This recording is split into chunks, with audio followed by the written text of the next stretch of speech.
So how are you guys doing? So I'm here to give you guys my review of X-Men Days of Future Past. Now, I saw it at the midnight showing, and I was like hyped as hell to see it because, you know, I'm a hardcore X-Men fan. If you didn't know, I mean, you can take a look back on my sort of X-Men reviews of like the past movies. I did them like literally this time last year. But short story, short story. I love the X Men movies. I think, you know, I like one and two. First Class is my favorite, and the Wolverine is a close second. And Days of Future Past is probably my most anticipated movie of this year. I mean, I'm anticipated for Interstellar. I think it looks awesome. Same thing with like Guardians of the Galaxy and Dawn of the Apes and so forth. I think they look great, but Days of Future Past was like the one where you're just like, okay, if this one is awesome, then this whole summer will be awesome. Or if this sucks, then the whole summer will suck. You know what I mean? It was just like that. That's kind of how I went in going in. You know what I mean? And and especially since they're adapting Days of Future Past storyline that I love, and the fact that Bryan Singer was coming back since X-Men 2, you know, this was a pretty ambitious movie. It's I mean, look, I thought like I thought X Men Two was a pretty ambitious movie when I was a kid, but this one is like super ambitious. And I gotta tell you, X Men Days of Future Past isn't the greatest X Men movie of all time. It is the greatest Marvel movie of all time. You see, because saying it's the greatest X Men movie of all time, it cuts it a little short. But yeah, I mean, Days of Future Past was just awesome. It's incredible, man. It's incredible.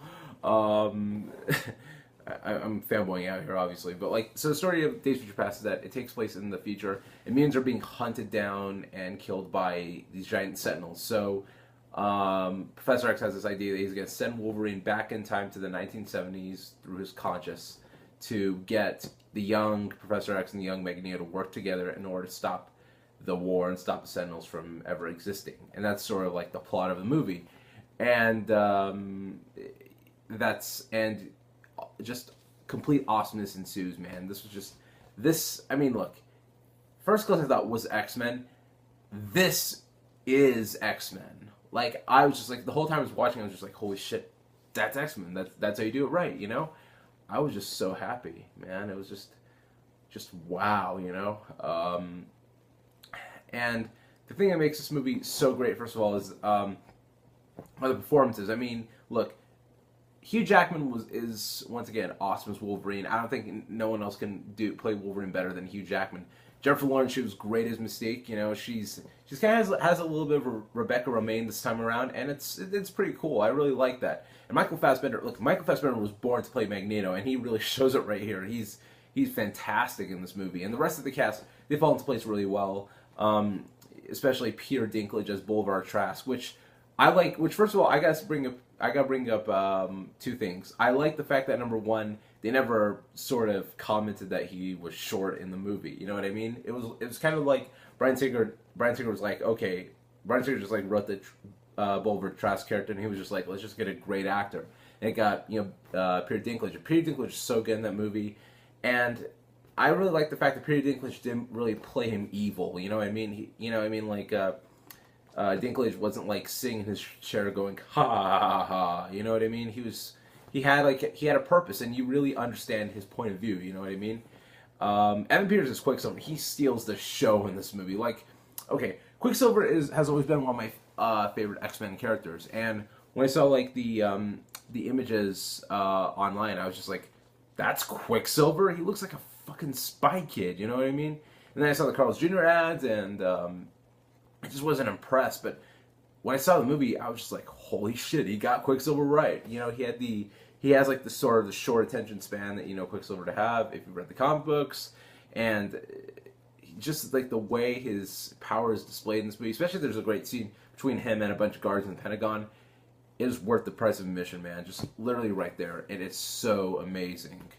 But the main standout actor in this movie is James McAvoy as the young Professor Xavier, because you know, the thing about X-Men First Class was that this movie, it was all about sort of how Eric Lensher became the Magneto we all know and love for him to be.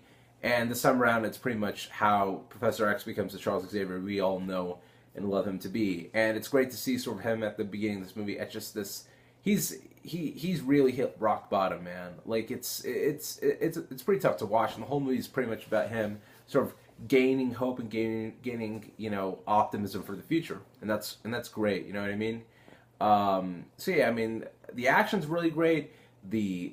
There's a lot of emotion in this movie. Like there are moments in this movie where I was like on the verge of tears, especially at the ending. I had like tears of joy, man, because this movie has one of the most emotionally satisfying endings I think I've seen in a movie. It was so incredible, man. I was so thrilled, And the score is great too. John Ottman did the score, and for me, there are only two composers in the X-Men franchise that have done the X-Men well. It's Henry Jackman for X-Men First Class and John Ottman for X-Men 2. He came back to do Days of Future Past, and he did an awesome job. He brought back the old X-Men 2 theme, but he incorporated some elements of First Class here and there, and that's always incredible, But yeah, this was a huge undertaking, and Bryan Singer pulled it off really well. He shows that he's not the guy who made Superman Returns. He's pretty much the guy who still made X-Men 1, X-Men 2, and that is something. You know what I mean?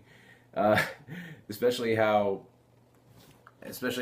things are resolved at the end. It left a huge smile on my face. And yeah, see in 3D too, because the 3D is amazing. Like it sort of adds to the experience pretty much, especially during like the scenes in the future and the scene where like Magneto gets broken out and stuff. It's really, really cool. And one quick thing, just stay after the credits because it is the greatest end credit scene of a Marvel movie ever. Like seriously, I literally went nuts. Like that end credit scene nearly gave me a heart attack, because it was so amazing. But X-Men Days of Future Past is my favorite Marvel movie of all time. It did the X-Men really well. I couldn't stop smiling throughout. It made me feel so emotional. It was so satisfying. Bryan Singer, Simon Kinberg, and Matthew Vaughn, they all, teamed up and they made something really special and really amazing. So, for that, I'm just going to give Days of Future Past an A+. I love it. I can't wait to see it again, and I suggest if you haven't, check it out right now.